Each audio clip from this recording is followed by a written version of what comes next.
Senhor. E estava ali um certo homem chamado Simão, que anteriormente exercia naquela cidade a arte mágica e tinha iludido a gente de Samaria, dizendo que era uma grande personagem, ao qual todos atendiam, desde o mais pequeno até ao maior, dizendo: este é a grande virtude de Deus. E atendiam-no a ele, porque já desde muito tempo os havia iludido com artes mágicas. Mas como crescem em Filipe, que lhes pregava acerca do reino de Deus e do nome de Jesus Cristo, se batizaram, tanto homens como mulheres. E creu até o próprio Simão, e sendo batizado, ficou de contínuo com Filipe, e vendo os sinais e as grandes maravilhas que se faziam, estava atônito. Os apóstolos, pois, que estavam em Jerusalém, ouvindo que Samaria recebera a palavra de Deus, enviaram para lá Pedro e João, os quais, tendo descido, oraram por eles, para que recebessem o Espírito Santo, porque sobre nenhum deles tinha ainda descido, mas somente eram batizados em nome do Senhor Jesus. Então lhes impuseram as mãos e receberam o Espírito Santo. E Simão, vendo que pela imposição das mãos dos apóstolos era dado o Espírito Santo, lhes ofereceu dinheiro, dizendo: dai-me também a mim esse poder, para que aqueles sobre quem eu puser as mãos recebam o Espírito Santo. Mas disse-lhe Pedro: o teu dinheiro seja contigo para a perdição, pois cuidaste que o dom de Deus se alcança por dinheiro. Tu não tens parte nem sorte nesta palavra, porque o teu coração não é reto diante de Deus. Arrepende-te, pois, dessa tua iniquidade, e ora a Deus, para que porventura te seja perdoado o pensamento do teu coração. Pois vejo que estás em fel de amargura e em laço de iniquidade. Respondeu, porém, Simão e disse: orai vós por mim ao Senhor, para que nada do que disseste venha sobre mim. Amém?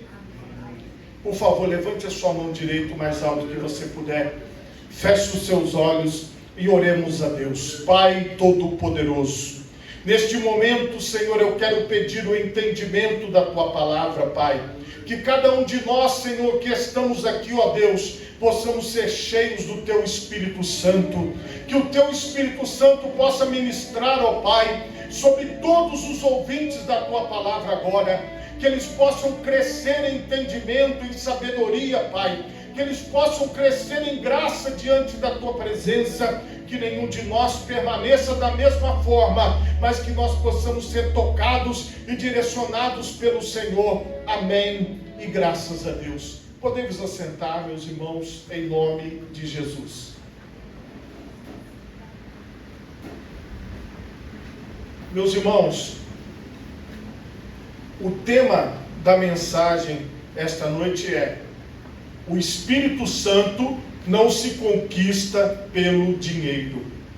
Meus irmãos, a leitura que nós fizemos, ela está bem clara. Eu acredito que vocês entenderam perfeitamente o que nós acabamos de ler. Esse contexto de Atos dos Apóstolos, da evangelização do diácono Filipe, da pregação da palavra, das pessoas se convertendo, mudando de vida, mudando de direção, tudo isso era a obra de Deus em expansão, era a obra de Deus em crescimento.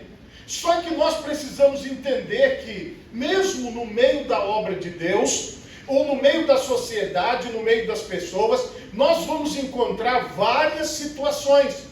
E nem todo mundo que está perto de nós realmente se arrependeu, se entregou e se converteu. Em muitos lugares existem pessoas que elas têm uma boa aparência, elas até têm uma boa vestimenta, uma boa fala, elas sabem se direcionar às outras pessoas, mas na verdade o interior delas não é correto. O interior delas não está totalmente nas mãos de Deus. Às vezes a pessoa gostou de uma pregação, gostou de um hino, gostou de um movimento, mas ela não se aprofundou nas coisas de Deus. E vocês vejam que este homem em questão aqui, que praticava magia e que se converteu, ele não teve uma conversão completa, ele não teve uma conversão total, porque ele ainda via o reino de Deus como se fosse um poder mágico, como se fosse algo da magia que ele vivia no passado. Muitos de nós aqui também somos oriundos de outras religiões, crescemos talvez em outras religiões, ouvindo outras pessoas ensinarem. Mas o que acontece? Quando nós chegamos diante de Jesus, a palavra de Jesus, ela precisa estar em nós, para que o nosso entendimento, o nosso raciocínio, a nossa forma de pensar seja completamente renovada, completamente transformada, para que aquilo que nós vivemos no passado não venha afetar a nossa vida hoje. Eu quero mostrar para vocês, através da palavra de Jesus, como pensavam estas pessoas. Isso está em Mateus capítulo 23. Na cadeira de Moisés estão assentados os escribas e fariseus. Observai, pois, e praticai tudo o que vos disserem, mas não procedais em conformidade com as suas obras, porque dizem e não praticam, pois atam fardos pesados e difíceis de suportar, e os põem sobre os ombros dos homens. Eles, porém, nem com o dedo querem movê-los, e fazem todas as obras a fim de serem vistos pelos homens, pois trazem largos filactérios e alargam as franjas das suas vestes, amam os primeiros lugares nas ceias e as primeiras cadeiras nas sinagogas e as saudações nas praças e os serem chamados pelos homens de rabi. Vós, porém, não queirais ser chamados de rabi, porque um só é o vosso mestre, a saber, o Cristo, e todos vós sois irmãos. E a ninguém na terra chameis vosso Pai, porque um só é o vosso Pai, o qual está nos céus. Nem vos chamais mestres, porque um só é o vosso mestre, que é o Cristo. Porém, o maior dentre vós será vosso servo. E o que a si mesmo se exaltar, será humilhado. E o que a si mesmo se humilhar, será exaltado. Mas ai de vós, escribas e fariseus hipócritas, pois que fechais aos homens o reino dos céus, e nem vós entrais, e nem deixar entrar aos que estão entrando. Ai de vós, escribas e fariseus hipócritas, pois devorais as casas das viúvas, sobre pretexto de prolongadas orações. Por isso sofrereis mais rigoroso juízo. Ai de vós, escribas e fariseus hipócritas, pois que percorreis o mar e a terra para fazer um prosélito, e depois de o ter desfeito, o fazeis do filho do inferno 2 vezes mais do que vós. Ai de vós, condutores cegos, pois que dizeis, qualquer que jurar pelo templo, isso é nada, mas o que jurar pelo ouro do templo, esse é devedor. Insensatos e cegos, pois qual é maior, o ouro ou o templo que santifica o ouro? E aquele que jurar pelo altar, isso nada é, mas aquele que jurar pela oferta que está sobre o altar, esse é devedor. Insensatos e cegos, pois qual é maior, a oferta ou o altar que santifica a oferta? Portanto, o que jurar pelo altar, jura por ele e por tudo que sobre ele está. E o que jurar pelo templo, jura por ele e por aquele que nele habita. E o que jurar pelo céu, jura pelo trono de Deus e por aquele que está assentado nele. Ai de vós, escribas e fariseus hipócritas, pois que dais o dízimo da hortelã, do endo, do cominho, e desprezais o mais importante da lei, o juízo, a misericórdia e a fé. Deveis, porém, fazer essas coisas e não omitir aquelas. Condutores cegos, coais um mosquito e embolis um camelo. O perfil destas pessoas que Jesus está mostrando aqui, todos nós conhecemos. Um dia nós já convivemos, ou ainda conviveremos, com pessoas que eles se acham melhores do que os outros. E muitas vezes, essas pessoas, elas querem induzir ou conduzir um grupo de pessoas a algo que eles acham que é certo, que eles querem que seja feito. E como vocês viram, Jesus falou, o perfil dessas pessoas é o seguinte: eles falam para você fazer, mas eles não fazem. Eles pedem para você fazer, mas eles mesmos não movem uma palha, não movem um dedo. E o que acontece? Nesse interim da vida, estas pessoas, elas vão interferindo às vezes no seu modo de fé. Elas querem dar palpite em como você deve orar, em quantas vezes você deve vir à igreja, em como deve ser o seu comportamento. Muitas vezes, irmãos, as pessoas acham que entendem de tudo. Elas acham que elas sabem e que elas podem falar à vontade. Hoje, com o advento das redes sociais, isso que nós estamos lendo aqui, contextualizando, dos falsos mestres, dos falsos profetas, se proliferou muito. Porque hoje as pessoas estão em dúvida a quem elas vão seguir ou a quem elas ouvirão. Hoje as pessoas, para o mesmo texto, existe 20, 30 explicações ao mesmo tempo. A pessoa A pensa de um jeito, a B pensa de outro, a C pensa de outro. Então todas estas pessoas que falam essas coisas, que são envolvidas neste contexto, elas têm uma visão de mundo própria. Isso é chamado, dentro da filosofia, da sociologia, da cosmovisão. Então, essa cosmovisão é a maneira como aquela pessoa enxerga o mundo. É a maneira como a pessoa enxerga as coisas ao seu redor. E muitas vezes esta visão, ela acaba atrapalhando as pessoas de seguirem a verdadeira fé em Deus. Muitas vezes essa cosmovisão, esse contexto, acaba atrapalhando as pessoas a orar, acaba atrapalhando as pessoas de ler a Bíblia, acaba atrapalhando as pessoas de buscar a Deus, porque elas ficam ouvindo muita gente e não seguindo ninguém. Então qual é a solução para isso? Você tem todas as palavras que você precisa na Bíblia Sagrada. E está no meio de nós o nosso Senhor e Salvador Jesus Cristo. E Ele é aquele que é o nosso guia. Nós estamos seguindo a Jesus. Nós estamos indo após Jesus. E com Ele nós vamos entender tudo que nós precisamos. A nossa análise do mundo não é na visão do pastor A, B ou C. A nossa análise do mundo não é de acordo com a cosmovisão que a pessoa, o sociólogo tal tem, o filósofo tal tem, não. A nossa visão de mundo é como Jesus faria, como Jesus agiria, como Jesus pensaria. Essa é a nossa visão de mundo. Nós vivemos segundo o nosso mestre, que é o Senhor. Nesta leitura de Mateus 23, você vê que Jesus deixa bem claro: você tem um mestre, que é Ele, e você tem um Pai, que é o Deus Todo-Poderoso. É isso que você vai seguir. É a Ele que você vai ir após. E aqui, quando nós recebemos de Deus esta orientação, nós chegamos neste contexto. Filipe, ele era um diácono. E aqui, em Atos 8, ele pregava o Evangelho.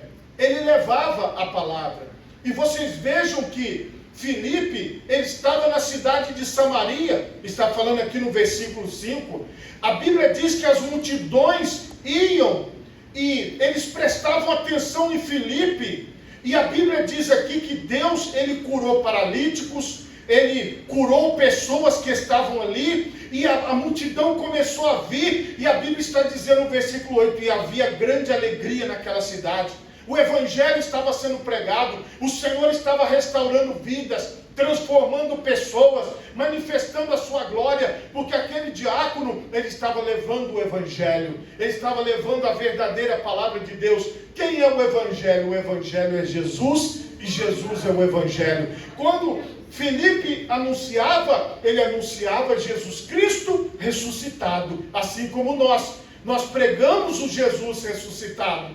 E quando ele foi fazendo estas mensagens, a Bíblia fala de um homem que é o personagem central desta palavra que eu quero trazer para vocês. Esse homem, a Bíblia diz que ele era chamado de Simão, e ele exercia na cidade arte mágica, e ele tinha iludido as pessoas de Samaria, e a Bíblia fala que ele era um personagem. Se fosse hoje, ele seria um influencer, ele seria um influenciador, ele seria uma pessoa famosa, ele seria um homem de fama, ele seria uma celebridade. Então todo mundo na cidade, por causa das suas artes mágicas, tinha o olhar voltado para ele. E como provavelmente ele tinha bastante curiosidade, quando ele começou a contemplar todos esses milagres, ele começou a ver que ele não precisava enganar as pessoas, mas que existe um poder verdadeiro que age no meio de nós. Quando nós pregamos Jesus, quando nós falamos da palavra de Deus, o Espírito Santo vai agindo, o Espírito Santo vai operando.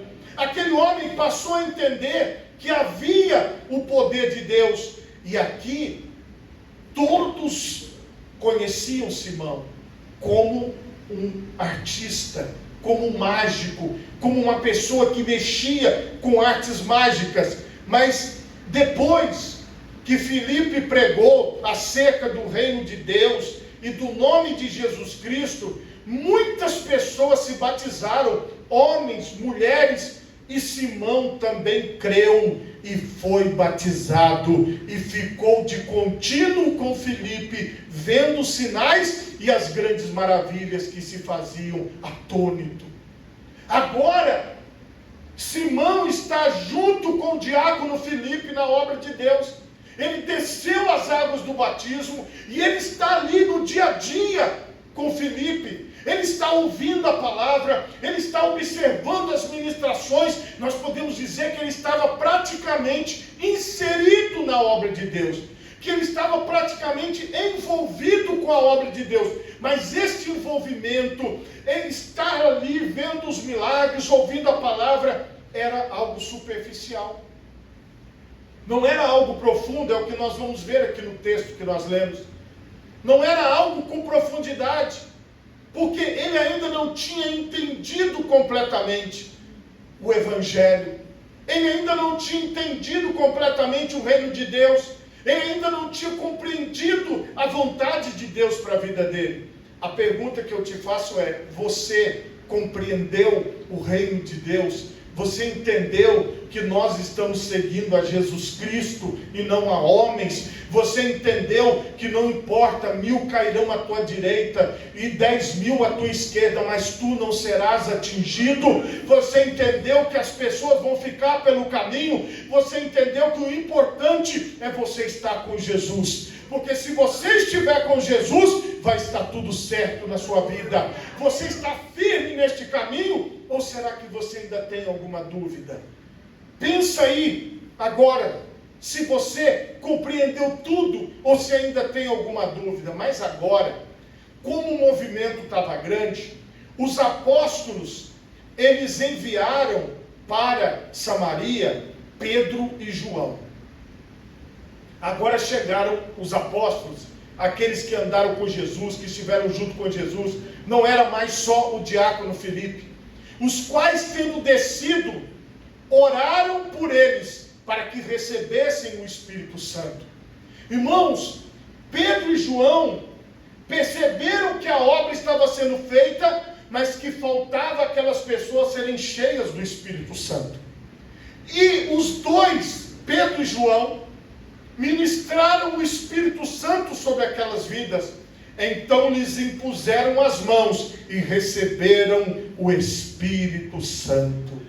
Aquilo foi algo extraordinário.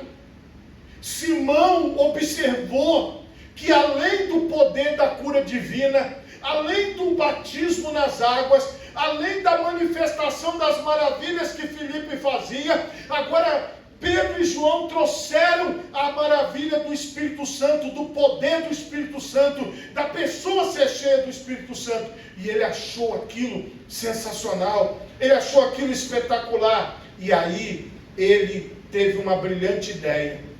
Vendo que pela imposição das mãos dos apóstolos, era dado o Espírito Santo, lhes ofereceu dinheiro, dizendo: dai-me também a mim esse poder, para que aquele sobre quem eu puser as mãos receba o Espírito Santo.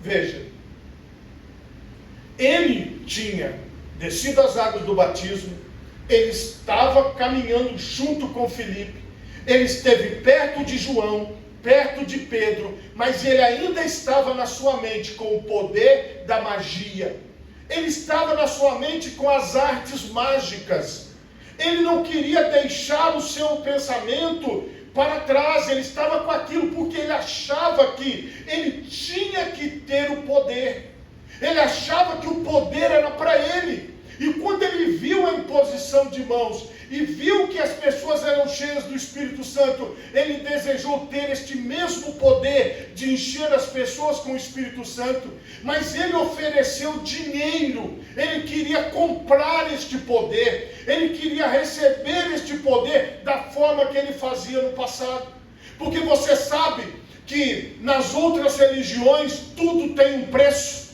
Você sabe que nas outras religiões tudo tem um valor. Você sabe que nas outras religiões tudo custa alguma coisa. Agora Jesus, quando ele começou o seu ministério, ele falou: de graça recebei e de graça dai. Tudo que vem de Jesus não é cobrado pela bênção, pela cura, pelo enchimento do Espírito Santo.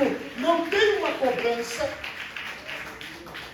E quando você olha para esta palavra e você entende, Pedro entendia, João entendia, as pessoas que estavam ali entendiam, mas Simão, o ex-mágico, não entendia.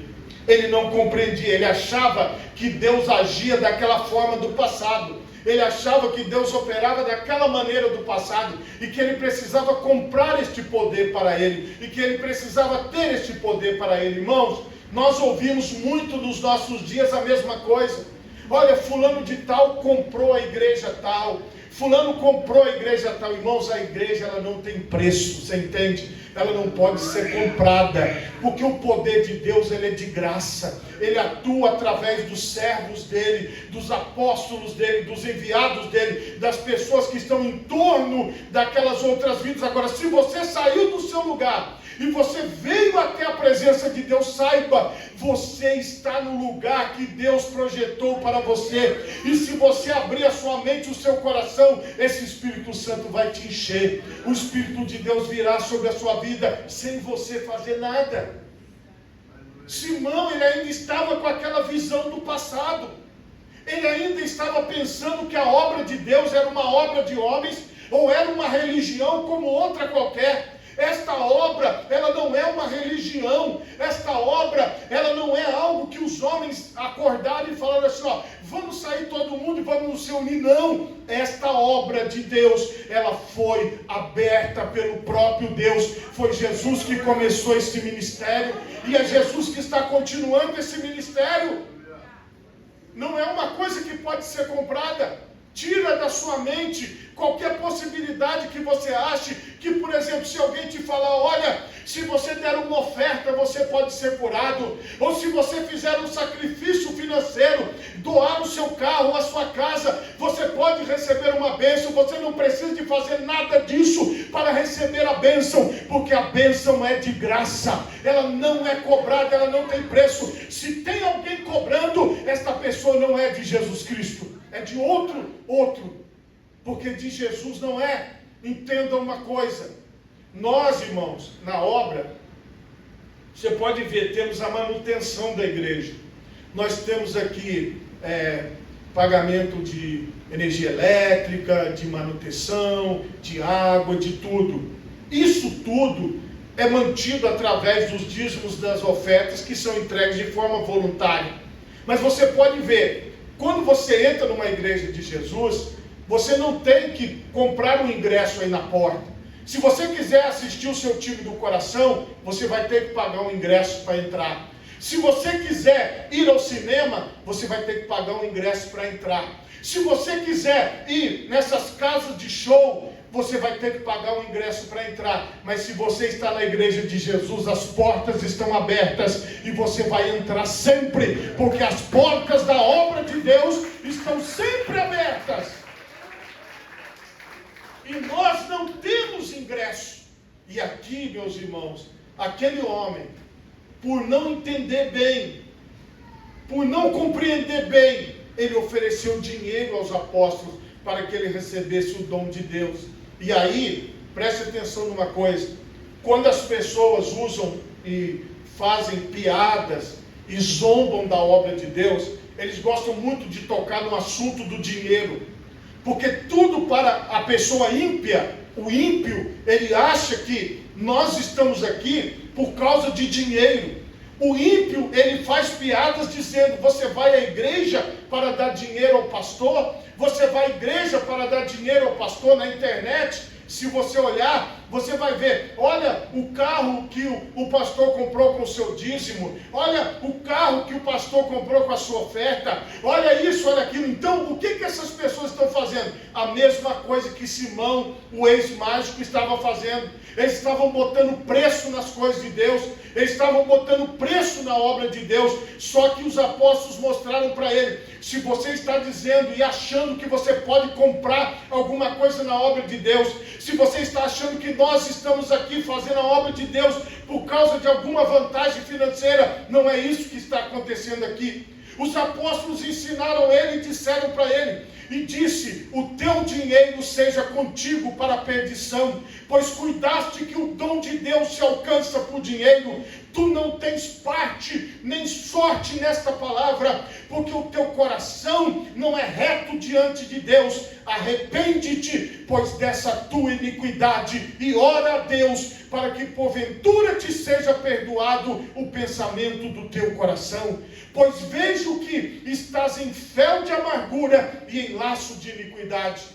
Irmão, se você alguma vez pensou que a igreja de Deus está baseada em recursos financeiros, se alguma vez passou pela sua cabeça que nós estamos em torno do dinheiro, não.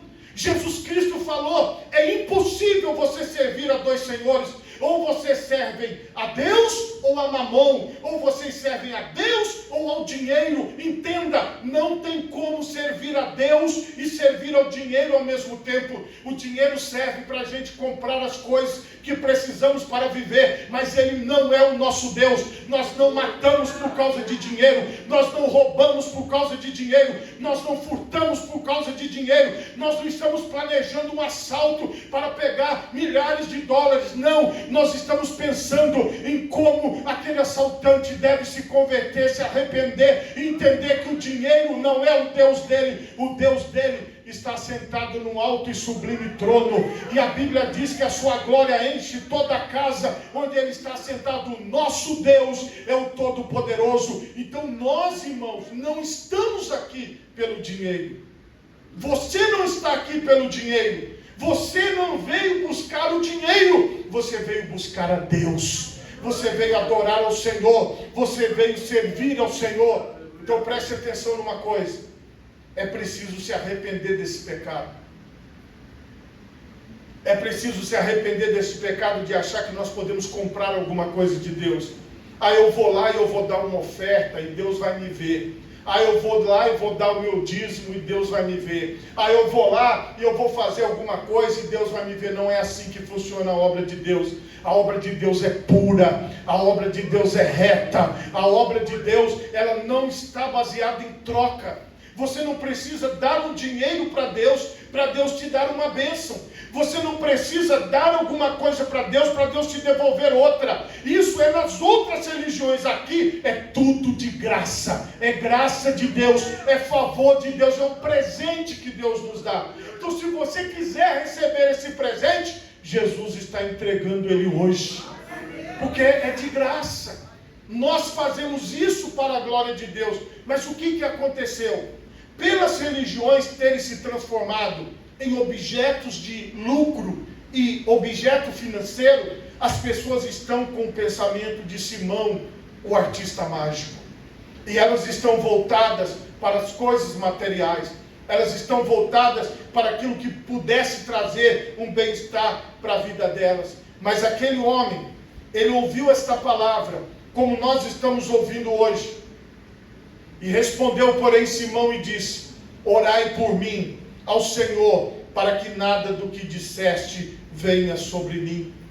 Tendo eles, pois, testificado e falado a palavra do Senhor, voltaram para Jerusalém, e em muitas aldeias dos samaritanos anunciaram o Evangelho. Aquela obra ali, ela estaria sendo completada a partir do momento que Simão, ele pede para os apóstolos: orem por mim, para que este mal não aconteça sobre a minha vida. Ou seja, eu falava de algo que eu não sabia.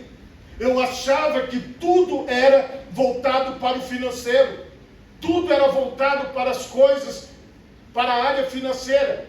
Quando eu estava na faculdade, alguns alunos lá, eles gostavam de brincar e falar perto de mim para ouvir a minha resposta. Eles falavam muito assim: pequenas igrejas e grandes negócios. E eles ficavam falando entre eles: vamos aí, abrir na Avenida Vitória aí uma igreja. Aí ficava brincando: você canta, você prega. Aí eles falavam isso direto. E teve uma ocasião que eu falei para eles: então vamos abrir? Eu vou ajudar vocês. Vocês sabem que eu sou pastor, eu vou ajudar vocês a abrir uma igreja. Vamos mesmo, sério, eu quero que vocês abram essa igreja. A minha primeira oração é: Senhor, envia 10 pessoas possessas de espírito maligno para o primeiro culto. Aí eu quero que vocês expulsem aqueles espíritos malignos. Aí eles falaram: não, a gente só está brincando, não faz isso não. Não, a gente não mexe com o diabo não, com o demônio não. Eu falei: mas vocês não querem, vocês não ficam falando isso. Mas é brincadeira, não é verdade. Eu falei: mas eu queria que vocês realmente abrissem. Que se as igrejas, se você acha que igreja é um negócio, então abra. Seja corajoso e abra de uma vez, ou pare de falar. O que aconteceu? Nunca mais eles falaram. Eu falei para eles: vocês estão falando de algo que é de Deus. Vocês estão falando de algo que é santo, que é poderoso. Vocês estão falando de algo que não é fruto do homem. Nenhum homem, irmão, tem esse poder de chegar ali na esquina, alugar um galpão e abrir uma igreja. Ela não vai para frente se ela não for de Deus, você entende? A porta só fica aberta igual essa que você está hoje. Está aberta há 67 anos. Não somos nós que seguramos essas portas abertas. É Jesus que está no meio de nós. Esta é uma obra de Deus. Irmãos, antes de eu nascer, essa porta já estava aberta. Antes de muitos de vocês nascerem, essa porta já estava aberta.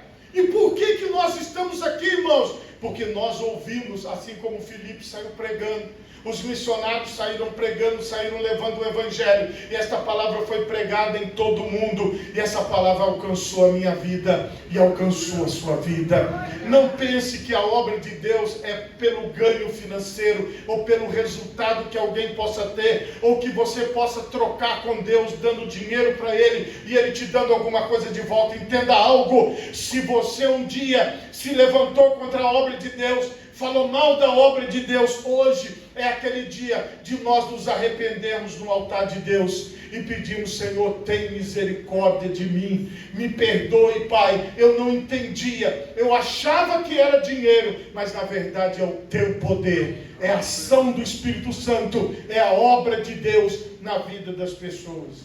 Com certeza, nenhum amigo seu te falaria isso que eu estou falando agora.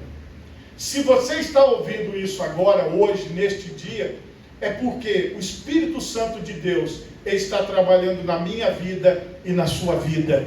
E se Deus quer fazer algo em você e através de você, Ele fará. Pode ser que seja hoje, amanhã, daqui a um ano, daqui a um mês, eu não sei. Eu só sei que quando o Senhor repreendeu Simão através dos apóstolos, Ele falou: ore por mim, eu preciso deste perdão, eu não quero que o mal me alcance, eu quero permanecer nesta graça, eu quero permanecer na presença do Senhor, eu quero continuar na tua obra.